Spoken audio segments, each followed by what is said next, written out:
I'm not joking. It was her upper right lateral incisor, the one she chipped in college and had a veneer on. And there it was, just sitting in a tiny Ziploc bag behind a paint can in our garage, like a macabre souvenir. I wasn't snooping. I was looking for the socket wrench. Instead, I found her tooth. You'd be surprised how fast your brain tries to rationalize something like that. Maybe she dropped it. Maybe it fell off, and she didn't want to throw it out. Maybe she was keeping it for dental insurance. Then you remember, she never goes into the garage. She says it smells like metal and grief. Her words, not mine.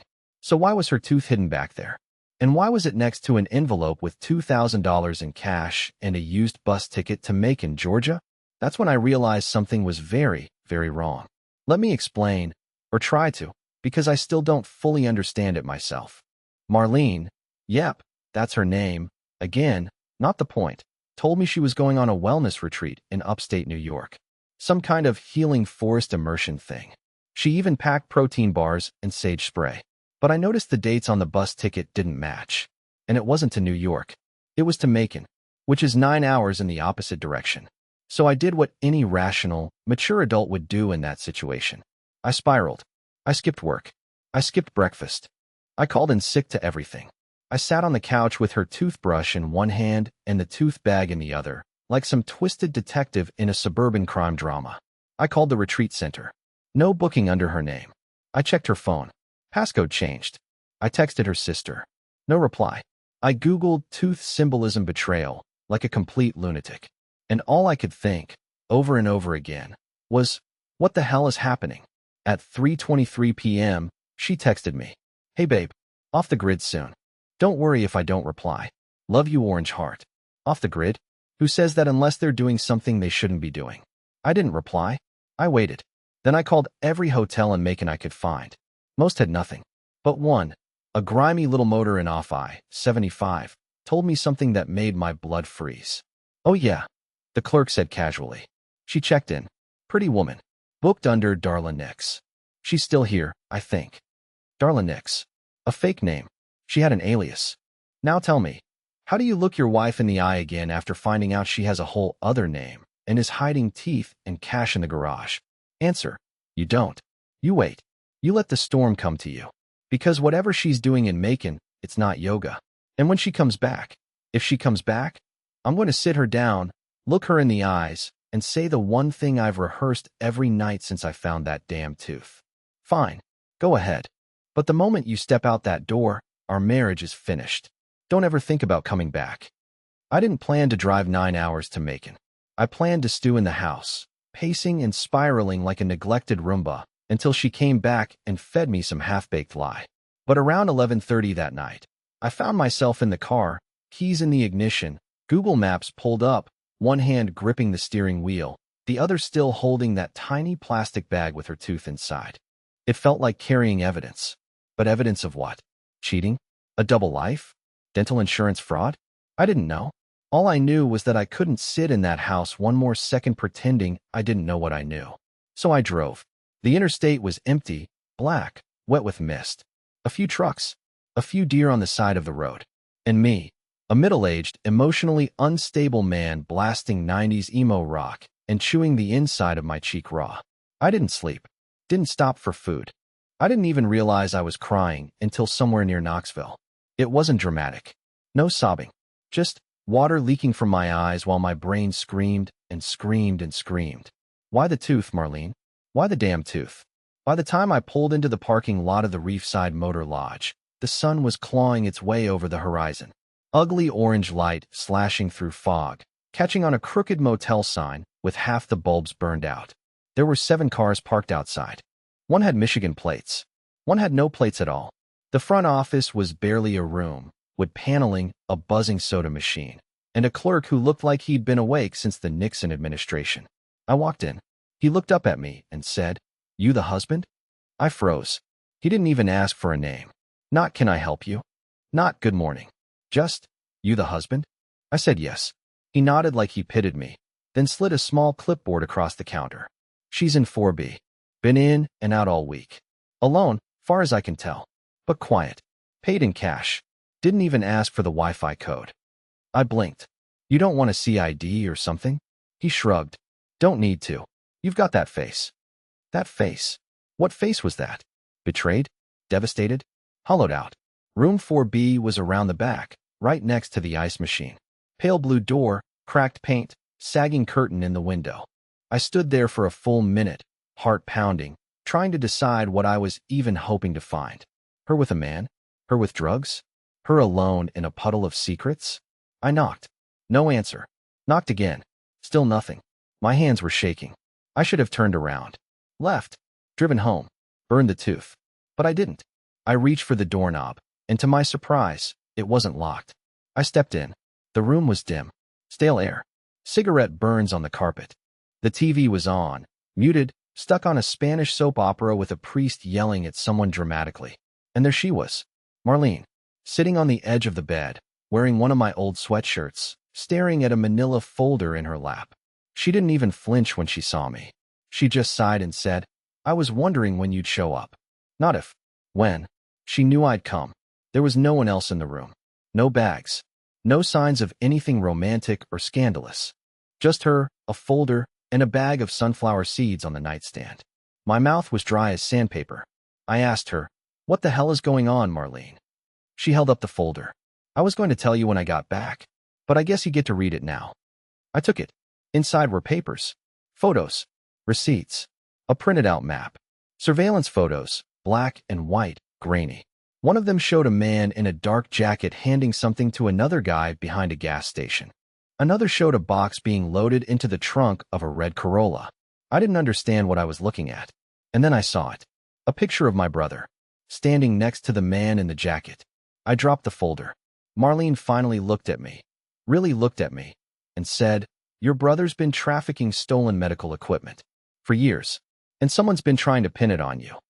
I couldn't speak, couldn't move. My brain short-circuited. I felt like I was floating 3 feet outside of my body. She stood up slowly. "I've been tracking it since January. I found your name in some of the files. That's why I changed my passcode. That's why I came here. To meet someone who could confirm it. That man who gave me the envelope. He's ex-FBI. He's helping." I just stared at her. "So the tooth." I croaked. She gave a dry laugh. That's from when someone broke into our garage last month and I got hit trying to stop them. I lost the veneer. I kept it in case we needed evidence for the police. I didn't tell you because I didn't want you spiraling. Too late for that, apparently. I sat down.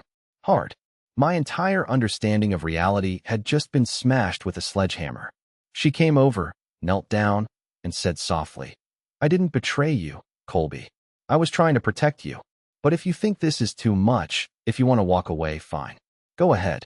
But the moment you step out that door, our marriage is finished. Don't ever think about coming back." And the worst part? I didn't know if I wanted to stay. The folder sat on the motel bed like a live grenade. I didn't want to touch it again. Not after seeing my brother's face inside it. Not after hearing my wife say trafficking like it was just another Tuesday problem. I stared at her. This woman I thought I knew, while my brain tripped over itself trying to piece together which part of this story I was supposed to believe first. She was calm. Too calm. The kind of calm people use when they've been planning something for a long time. She didn't reach for me. Didn't try to explain further. Just sat back down on the edge of the bed, peeled a sunflower seed, and tossed it into her mouth like she hadn't just shattered the world under my feet. "I met him twice," she said, voice flat. "Your brother. Last spring and again in July. He doesn't know I know who he is. But the man from the bureau, the one who gave me the intel, he knew. He showed me your name on a shipping manifest tied to stolen biotech. That's when I started digging." I wanted to scream, throw something, rip the folder in half. But instead, I sat there frozen, like a man watching a dream collapse into a nightmare. "You're telling me my own brother is setting me up to take the fall for smuggling stolen medical gear?" I finally choked out. "And instead of telling me, you what? Played secret agent?" She shrugged. "Would you have believed me?" "No," I admitted. "But maybe I would have believed you. And now I don't even know if I do." The silence between us was thick and sour. She finally looked up from the folder, eyes dull and worn. "I didn't tell you because I thought it might kill us. But now, not telling you might have done the same thing." I stood up and paced, the threadbare motel carpet crunching under my shoes. My brother, Emery, was a nurse practitioner. Always the golden child, charming, brilliant, everyone's favorite dinner guest. I hadn't talked to him much this year, but we weren't distant. Not until now. I remembered the cryptic phone call 2 months ago. He said something weird. If anyone ever asks, you never saw that package. I laughed it off at the time, thought it was some inside joke. Now I realize it wasn't. And then something else hit me. A sharp memory. The day I signed for a delivery on his behalf, when he stayed at our place over Thanksgiving. It was a box, plain, heavy. He said it was a vintage microscope he won at auction. I never saw him open it. Marlene must have seen the realization on my face because she said, quietly, "That's when your name got attached. Your signature. Your address." That box wasn't a microscope, Colby. It was part of a diagnostics machine stolen from a mobile clinic in Atlanta. My mouth went dry. And the guy who's helping you? The so-called ex-FBI? I asked. He's real, she said. I vetted him myself. He's been building a case. But now it's messy. He says we've got about 6 days before someone puts your name in front of a federal grand jury. I sat back down, everything spinning. 6 days. And my wife had been running covert missions instead of telling me I might be federally indicted. I looked her in the eyes, those same eyes that once lit up when we shared frozen pizza in our first apartment, and said, "Why didn't you trust me with this?" And she didn't blink when she replied, "Because I saw how easily you forgive your brother. I couldn't risk you protecting him if it meant losing everything." That one cut deep, because she was right. I thought back to all the times I'd cleaned up after Emory.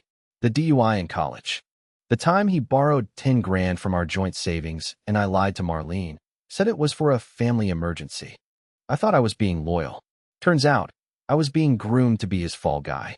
I pressed my hands to my face and sat there, breathing hard.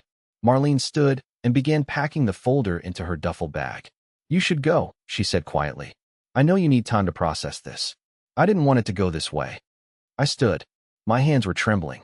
"You dragged me across state lines with a trail of clues like some deranged breadcrumb puzzle. And now you want me to just leave?" "I didn't drag you," she snapped. "You followed. That's on you." I felt something break then. A thin thread of denial finally snapping under the weight of too much truth. My marriage, my family, my understanding of everything was now a splintered mess. I walked to the door and opened it, pausing before I stepped out. She didn't turn around. So I said it. Not loud, not dramatic, just enough for her to hear. "Fine. But the moment you step out that door, our marriage is finished. Don't ever think about coming back." And then I left, not knowing if I meant it, not knowing if she ever really meant to return. I didn't go home right away after leaving the motel. Instead, I parked in a strip mall parking lot 6 blocks away and sat in my car until my legs went numb. I stared out the windshield at a liquor store sign that kept flickering on and off, thinking about how far things had fallen, how quickly. Just 6 days ago, my biggest concern was whether we needed a new water heater. Now, my wife was secretly working with a retired Fed, my brother might be running an illegal medical equipment ring, and I could be staring down a federal indictment if I so much as sneezed in the wrong direction. I drove the whole way back from Macon in a fog. I couldn't remember if I stopped for gas or ate anything. It was like being on autopilot, except the plane was on fire and no one had told the passengers.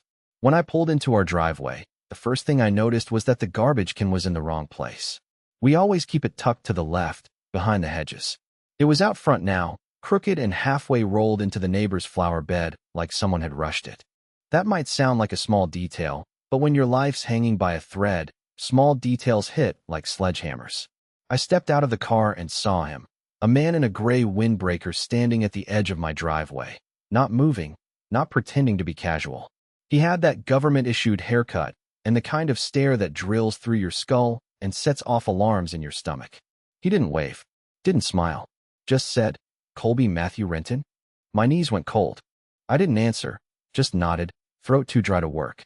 He took a slow step forward, hands still in his pockets. "We need to talk.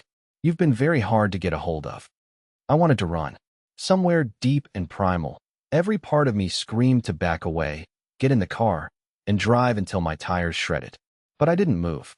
"Who are you?" I croaked. He ignored the question. "We know you've been in contact with Marlene Renton. We'd like to ask a few questions about her recent activity and your association with a Mr. Emory Renton." So that was it. The storm had officially reached my doorstep. He identified himself eventually. Agent Glenn Overton, Department of Homeland Security. No badge flash. Just a low tone, a hint of pressure, and an expectation that I'd comply. He asked to come inside. I said no.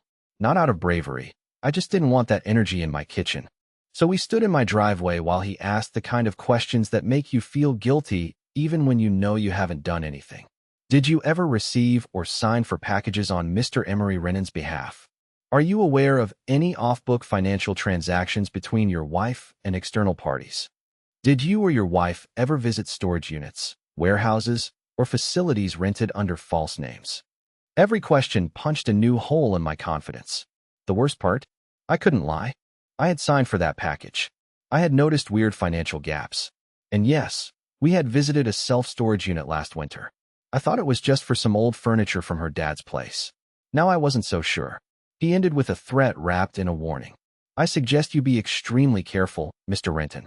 We believe your wife and brother are playing very dangerous roles in a larger operation, and if you're seen as complicit, even passively, there won't be a distinction made. Then he left. Just like that. No paperwork. No official notice. Just a quiet nudge that said, "You're in the crosshairs now." I went inside, locked the door, and sat on the kitchen floor for 20 minutes. Everything smelled like her, citrus and lavender. The fridge still had her post-it notes. The last thing she wrote. Don't forget, trash on Friday, wastebasket, yellow heart. How the hell was I supposed to reconcile that with what just happened? That night, I couldn't sleep. Not even close. I stayed up rereading the digital copies of the documents I took photos of at the motel. They were damning. The shipping manifest had Emery's name listed alongside shell companies that sounded fake even by cartoon villain standards. Medcore Logistics LLC, Biogenic Supply Chain. All of them traced back to unregistered warehouses in rural counties across the state. Addresses that showed up on no map. But then I saw something I hadn't noticed before. One of the shipping records had my name misspelled, C. Renton, instead of Renton. And that's when it hit me. What if I wasn't being set up? What if I was a decoy? A placeholder name? Just close enough to create confusion when the real scrutiny started? Was Emery using me as camouflage? Or was Marlene? The next morning, things got worse. At exactly 7:04 a.m., I received an anonymous email. No subject. No body text. Just a photo attachment. It was a picture of Marlene sitting in the passenger seat of a car, staring out the window with her hand over her mouth like she was crying. The car wasn't one I recognized. But the location? The street sign in the background read Pelham St. That's where my mother lives. I didn't drive to Pelham Street right away. First, I stared at that photo for a long time. I zoomed in, looked at the angle, the light. Marlene's eyes were red, her body turned inward, like she was shielding herself from whoever was driving. But the car wasn't visible enough to tell whose it was. The windows were dark, and there were no plates. All I had was that blurry street sign and the feeling, no, the certainty, that someone wanted me to see this. I texted my mom. Everything okay? She replied instantly. Of course, sweetheart. Why? That was strange. My mother's a lot of things. Overly sentimental, obsessed with houseplants, chronically early to everything. But she's not a liar. If Marlene had shown up at her place crying, she wouldn't keep that to herself. She'd call me immediately, probably during the encounter. So either she didn't know, or she was lying to me for the first time in my life. I didn't like either option. I got in my car and drove there. Pelham Street is one of those middle American neighborhoods that looks like it was built entirely in the late 90s and never updated. Every driveway is stained with rust. Every mailbox leans slightly. My mother's house is near the end of the cul-de-sac. White siding, ivy on the porch, ceramic frogs in the garden. Familiar. Safe. Or so I thought. I pulled up slowly and parked behind her car. There was another vehicle across the street, an older tan SUV with tinted windows. I didn't recognize it. Could have belonged to a neighbor, sure, but something about the way it was angled made my skin itch. Like someone had parked it specifically to watch the house. I knocked. She answered quickly, as if she'd been waiting just behind the door. Colby. Oh, you look pale. Come in, come in. I was just making tea. She was wearing her usual, a cardigan with a hummingbird pin and socks with cats on them. Everything about her screamed normal. But my heart was pounding, and I couldn't bring myself to sit down. Did Marlene come by? I asked. She paused, for half a second, but I saw it. A flicker. A glitch in her motherly programming. No. Why would she? I stepped closer. Because I got a picture. This house. That street.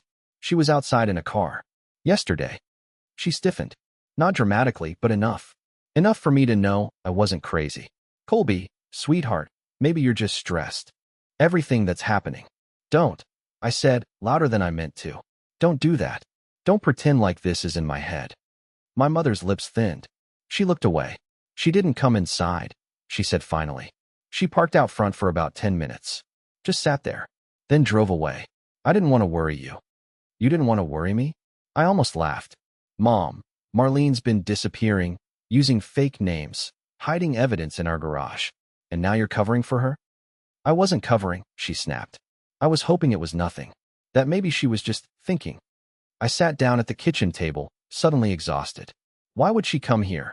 My mother took a long sip of her tea, then stared into the cup like it might tell her what to say next. I think she wanted to tell me something, but she couldn't. Or she changed her mind. What kind of something? Her fingers tapped the mug nervously. Something about your brother. About a deal. She got out of the car once, but then she got a phone call and left. I stared at her. You heard the phone call? No, she said. But her whole posture changed. Like someone told her to leave immediately. That's when I remembered something. 3 weeks ago, Marlene got a burner phone in the mail. Said it was for emergencies only. I thought it was paranoid. Now I wondered who had that number, and what kind of leverage they had over her. I asked my mother one last question. Have you seen Emery lately? She looked guilty again. That same flicker. He stopped by last month. Said he was passing through. Did he come inside?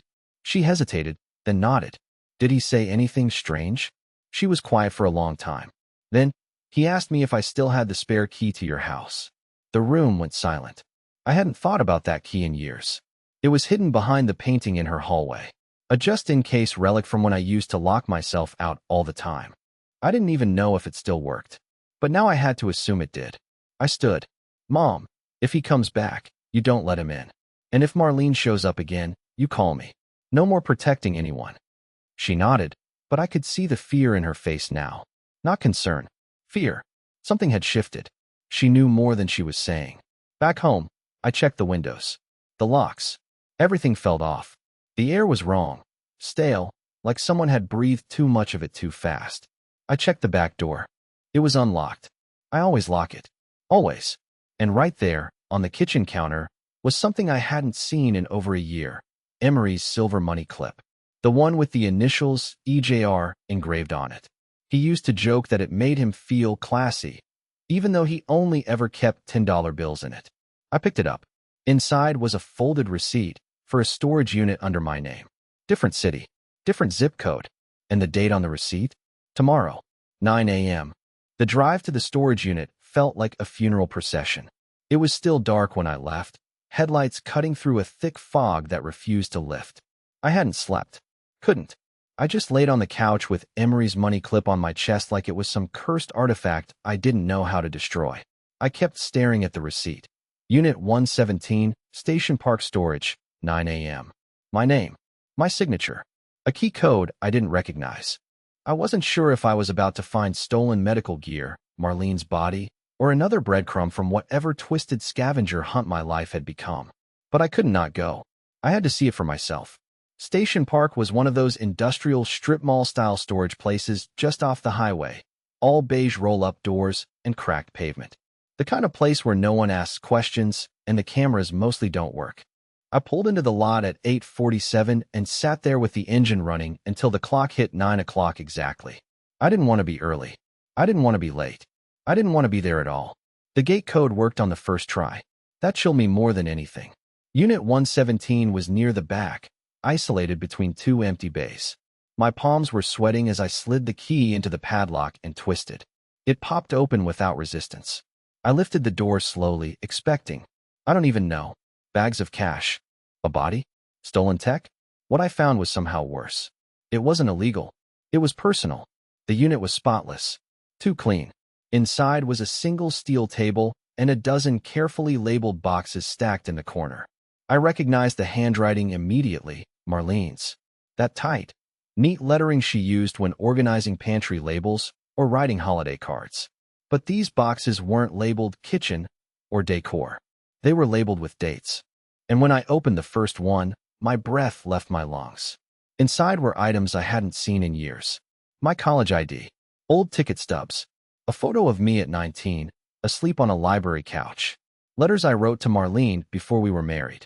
Every box was like a time capsule of my life. Things I didn't even know still existed. Things I thought were lost or thrown away. The second box had even more. A cracked snow globe from our first road trip. My dad's fishing license. Emery's old school report card. Even a cassette tape from my childhood recorder, one I hadn't used since I was 9. This wasn't just storage. This was surveillance. She had been collecting pieces of my life like evidence. And that realization nearly dropped me to my knees. I pulled out the tape recorder, popped the cassette in, and hit play. Static. Then a click. Then my voice, high and small, asking my dad if I could have a snack. I laughed, almost involuntarily. Then came silence. Then another click. And then, a recording that wasn't from my childhood. It was recent. It was a conversation between me and Marlene. One I vaguely remembered, maybe 6 or 7 months ago, in our living room. I was talking about Emery, joking about how he always needed saving. She was quiet. Then I said something I hadn't remembered until I heard it again. If he ever asked me to bury a body, I'd probably do it without even checking the pulse. Laughter. Then static. I dropped the recorder like it had bitten me. Why would she record that? Why keep it? Why label it? Unless someone was building a case. Not just on Emery, but one that could implicate me, too. A safety net. A threat. A warning. Or maybe a betrayal. In the back corner of the unit, taped to the wall, was a white envelope with my name on it in thick black marker. Inside was a note. Not typed. Handwritten. Frantic. Colby, if you're reading this, I couldn't warn you in time. You're being followed. You have to act like everything is normal. Do not go to the police. Trust no one. They're watching all of us. Especially your brother. Especially me. I love you. I'm trying to protect you, even if it doesn't look like it. Burn this after reading. I read it twice, then again. Then I noticed what was scribbled on the back in smaller, Messier handwriting, like it had been added later. They're using your father's name. I staggered back, heart in my throat. My dad's been dead for 11 years. What the hell did that mean? Using his name how? As a fake ID? As a shell identity? Was this bigger than Emery? Bigger than even Marlene? Or was she already unraveling? Was all of this some elaborate delusion built on half-truths and paranoia? I didn't know anymore. I couldn't trust what I was seeing, what I was hearing, what I was remembering. All I knew was that someone had been keeping a private museum of my life, and it was curated by the person who once claimed to love me more than anything. I closed the unit and left. But I didn't go home, because on the drive back, my phone lit up with an unknown number and a text that simply said, "You weren't supposed to find that." I didn't go back home that night. I couldn't. After that text, "You weren't supposed to find that," I threw my phone out the window somewhere off Route 41. It was impulsive, yeah, but the moment I read those words, I knew whoever was behind all this had been watching me for longer than I wanted to imagine. My phone was compromised. Probably had been for months. Every call, every photo, every breadcrumb I'd followed, they weren't mine. I wasn't solving a mystery. I was playing a role in someone else's script. So I drove north. Nowhere in particular. I ended up in a town I didn't recognize, checked into a motel that smelled like bleach and cigarettes, paid in cash. I didn't bring anything with me but the envelope, the tape recorder, and Emery's money clip. I sat on the edge of the stiff mattress and just stared at the wall for a long time, trying to piece together how my life had become a spiral of surveillance, coded messages, and buried identities. At some point, I must have passed out from exhaustion. When I woke up, the sun was pouring in through the curtains, and my head was pounding. I hadn't eaten in 24 hours.